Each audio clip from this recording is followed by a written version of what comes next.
आदि सुन रहे थे।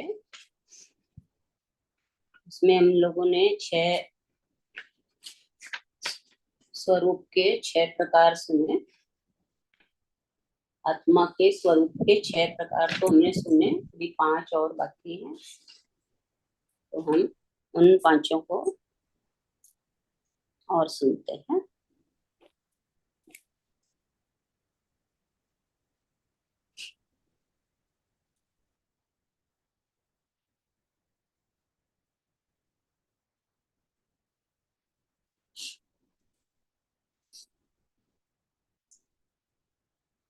सातवां है, ध्यान से सुनेंगे हम लोग।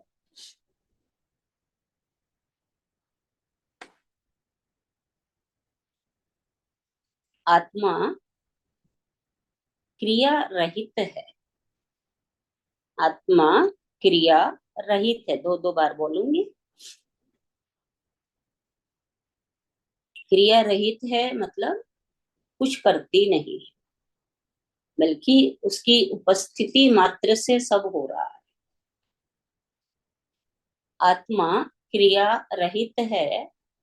आत्मा स्वयं करता नहीं है और ना ही क्रिया इसका धर्म है। यह अक्रिय है। आत्मा की उपस्थिति से ही सब हो रहा है। हमारे अंदर आत्मा है, उपस्थित है। उसके होने मात्र से हमारे शरीर की सारी क्रियाएं हो रही हैं, बता रहे हैं इसमें। सब हो रहा है, सब हो जाता है। ये क्रिया उसकी शक्ति का खेल है। ये क्रिया किसकी शक्ति का खेल है? आत्मा की शक्ति का खेल है। तो सातवां हमने पढ़ा कि आत्मा क्रिया रहित है। आत्मा क्रिया रहित है। आत्मा स्वयं करता नहीं है और न ही क्रिया उसका धर्म है। यह अक्रिय है, यानी करती नहीं है। आत्मा की उपस्थिति मात्र से ही सब हो जाता है। यह क्रिया उसकी शक्ति का खेल है। जो भी क्रियाएं हो रही हैं केवल उस आत्मा की शक्ति के कारण ही हो रही हैं, और हम समझते हम कर रहे हैं। इसको ही जानना। फिर 8वां पढ़ते हैं। 8वां है, आत्मा असंग है। असंग है, हमारे अंदर होते हुए भी वो असंग है, हमसे अलग है। अंदर होते हुए भी वो असंग है। इसका कोई साथी या परिवार नहीं है। यह अकेला है। यह न किसी से प्रेम करता है। आत्मा के बारे में कहा है तटस्थ है, अकेला है।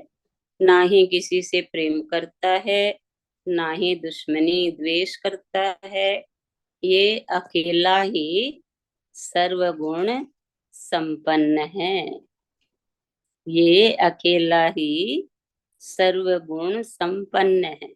कितनी अच्छी बात है कि अकेला है और अकेला होते हुए भी सर्वगुण संपन्न है। तो 2 समझ में आई ना आप लोगों को? अब इसके बाद पढ़ेंगे 9वीं। 9वीं बता रहे हैं, आत्मा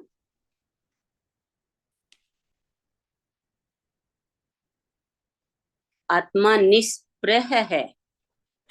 निष्प्रह माने स्पृहा नहीं है, यानी इच्छा नहीं है कोई। उसकी कोई इच्छा नहीं है कि मैं ऐसा करूं, ये करूं। कोई कुछ भी नहीं है ऐसी इच्छा। आत्मा निष्प्रह है। इसकी कोई आकांक्षा या अपेक्षा नहीं है। आकांक्षा माने इच्छा ही होती है और अपेक्षा नहीं है।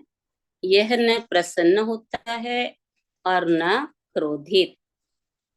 ये ना प्रसन्न होता है ना क्रोधित। इसमें ना कोई हलचल है और ना कोई तरंग उठती है।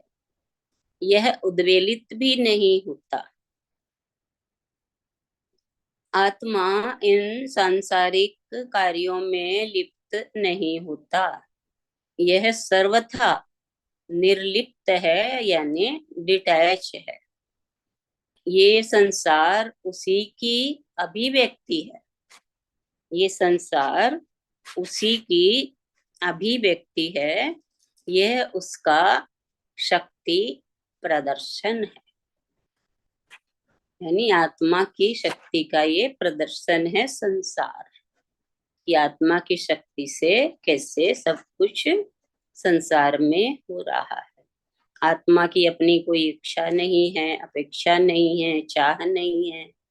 न ये खुश होता है, न ये दुखी होती है, ना क्रोधित होती है, ना ही कोई हलचल है, ना कोई तरंग उठे, और उद्वेलित यानी दुखी भी नहीं होती। आत्मा संसारिक कार्य में लिप्त भी नहीं होती। ये सर्वथा निर्लिप्त है, डिटैच है, अलग है इन सब बातों से। कोई मतलब नहीं है इसको। ये संसार उसी की अभिव्यक्ति है। यह उसका शक्ति प्रदर्शन है। तो 9 पढ़ लिए हमने। 6, 7 नहीं, 7, 8 और 9, 2 और पढ़ते हैं। 10वां है। इतने ही पढ़े या वो आगे पढ़ू? पढ़ सकते हैं माँ, पढ़ सकते हैं 2 और। ठीक। 10वां है, आत्मा का न कोई वर्ण है, न आश्रम है, न जाति है।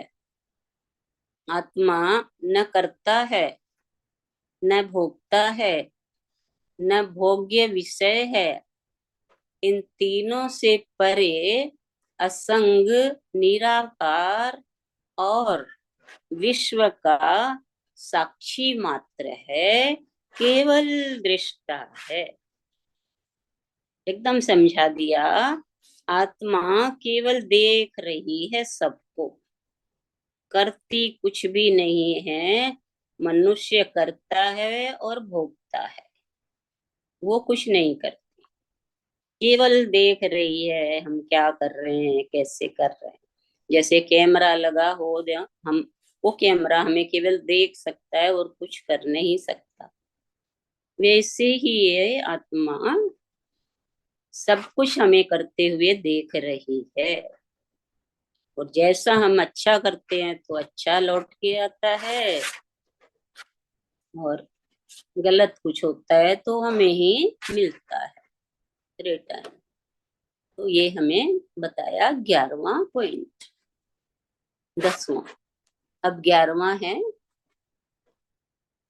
आत्मा साक्षी मात्र। आत्मा साक्षी मात्र दृष्टा है। अज्ञानी मनुष्य को भ्रम के कारण ऐसा लगता है कि आत्मा ही सब कुछ कर रही है, परमात्मा ही सब कुछ कर रहा है। पर वास्तव में आत्मा केवल दृष्टा है। आत्मा केवल साक्षी है। इस प्रकार आत्मा के स्वरूप को जानना आत्मज्ञान है। आत्मा के स्वरूप को जानना आत्मज्ञान है। बहुधा ये देखा जाता है कि मनुष्य आत्मज्ञान प्राप्त करने का प्रयास तो करता है, पर असफल रहता है। इन कारणों पर चर्चा शुरू करते हुए श्री अष्टावक्र जी कहते हैं, जो कि हम बाद में लेंगे कर। तो आप लोगों ने सुने 7, 8, 9, 10, 11, 5 पॉइंट सुने आप लोगों ने। हम नाम